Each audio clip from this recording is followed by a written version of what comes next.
دي كبده بلدي جايباها من الجزار. انت تجيبيها تروح للجزار هيقطعها لك هو شرايح.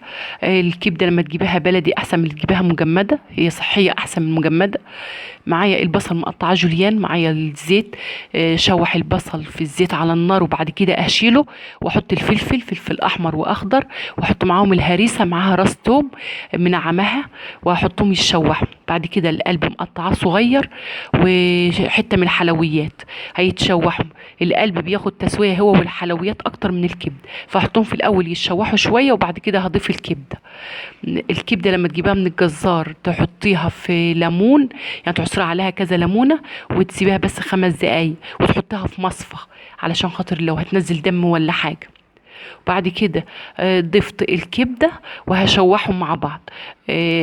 هحطها على النار تتشوح، وبعد كده هحط فلفل أسمر، ومش هحط ملح علشان خاطر الهريسة عليها ملح، فعلشان ما تبقاش حادقة. عايزه تحط لها شويه كزبره ناعمه، حط لها، بتخلي ريحتها حلو، بس ما تكتريش، بتخلي طعمها حلو وريحتها حلو.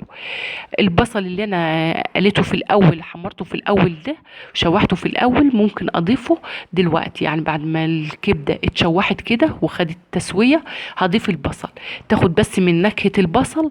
ممكن ما اضيفش البصل، لا ما تحطش البصل عادي. البصل احنا بنحطه علشان بس يزود الكميه. لو انت عندك الكبده شويه صغيرين، كتري البصل وكتري الفلفل، هيديك الكميه اكبر. وضيفي شويه خل وشويه ليمون عليها، بيخلوا طعمها حلو. وسيبها بس دقيقتين اتنين، نوطي عليها وغطيها وسيبها تستوي. وده كان فيديو النهارده، اشوفكم في فيديو جديد.